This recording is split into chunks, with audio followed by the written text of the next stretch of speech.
안녕하십니까. 미디어 전공 18학번 석혜미입니다. 발표 시작하겠습니다.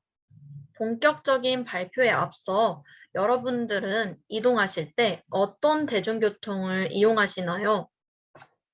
저 같은 경우에는 지하철을 주로 이용하는데요. 지하철을 이용하게 되면 스크린도어를 활용한 광고를 많이 보게 됩니다. 그러면 혹시 지하철역 내에 설치된 스크린도어에서 시를 보신 적 있으신가요? 스크린도어의 시를 본 적이 있는 분들도 계실 거고 그렇지 않은 분들도 계실 것 같은데요. 이 스크린도어에 새겨진 시를 보지 못하는 사람은 어떤 사람일까요? 저는 이 질문을 던지며 이에 대한 해답으로 제가 찾은 5개 광고 사례를 소개하고자 합니다.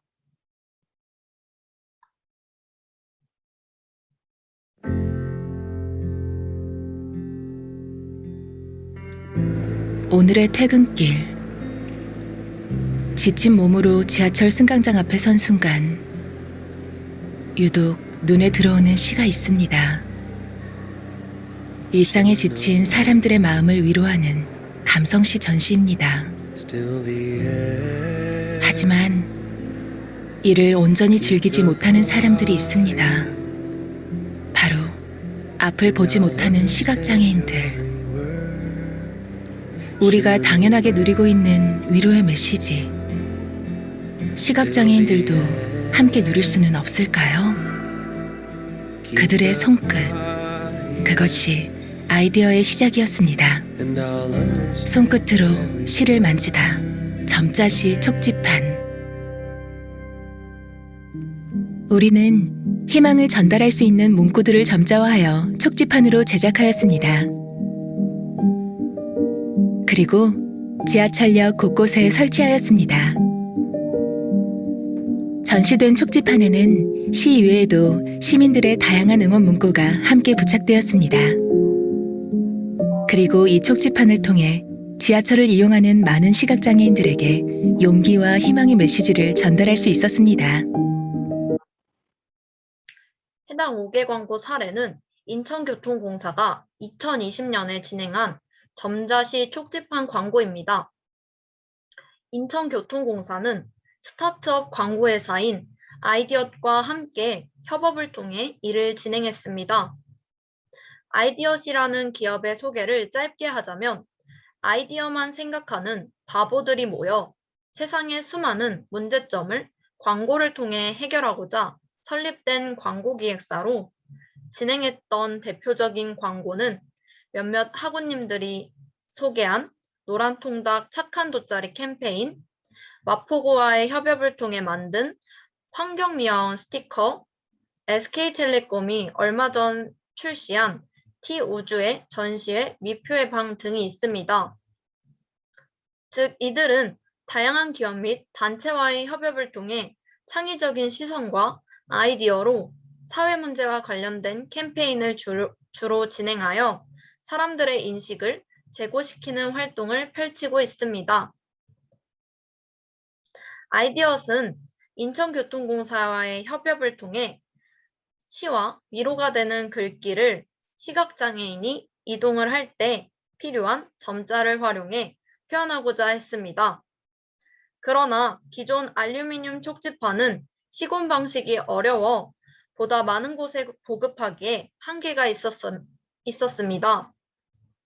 이에 스티커로 기존 알루미늄 촉지판을 대체하여 어디에나 보급할 수 있도록 했습니다. 스티커로 만든 점자시 촉지판을 인천 지하철 1호선 경인교대 입구역 난간에 설치했습니다. 그렇다면 이들은 왜 이런 기획을 하게 되었을까요? 국내 지하철에는 스크린도어에 바쁜 일상에 지친 사람들의 마음을 위로해주는 감성시 전시가 진행되고 있습니다.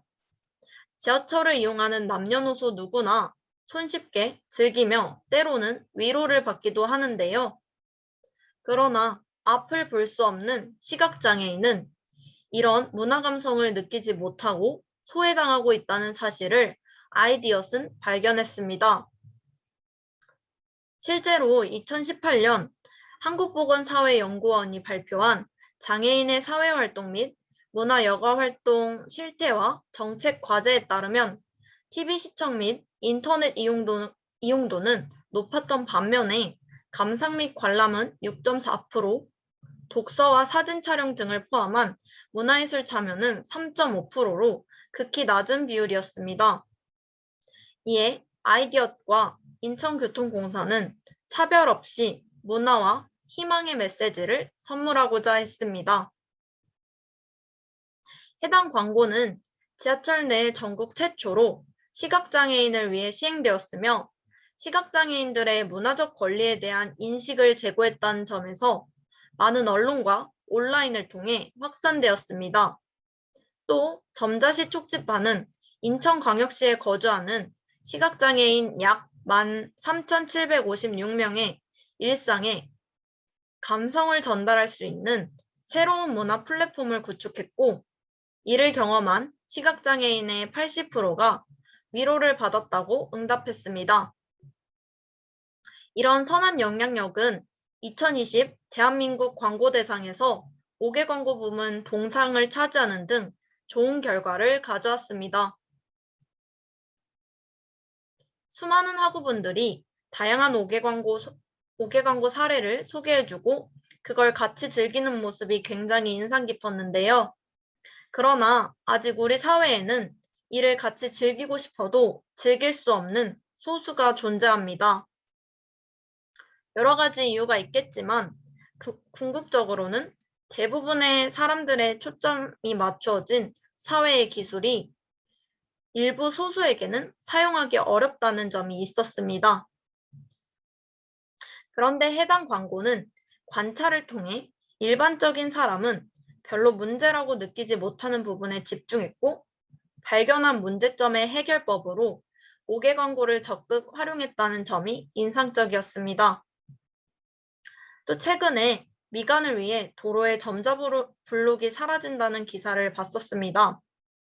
그 당시에는 안타까운 사실이네 하고 느끼며 단순히 생각만 하고 넘어갔었는데, 이 광고를 통해 시각장애인에게는 점자라는 것이 무엇보다 중요한 요인이라는 걸 깨달을 수 있었습니다. 이런 광고와 같은 5개 광고가 우리 사회에서 많아진다면 단순히 재미있고 신선한 경험을 할 수 있는 것을 넘어서 사회 문제에 대한 사람들의 인식을 고양시키고 또 문제 해결에 있어서도 큰 기여를 할 수 있을 거라고 생각했습니다. 5개 광고를 조사하며 관찰하는 법, 획기적인 아이디어가 어디서 시작되는지, 이를 사회 문제와 연결해 어떤 식으로 적용했는지 등을 공부할 수 있었습니다. 이런 기회를 주신 거에 감사를 표하며 이상 점자시 촉집한 5개 광고 사례 발표를 마치겠습니다.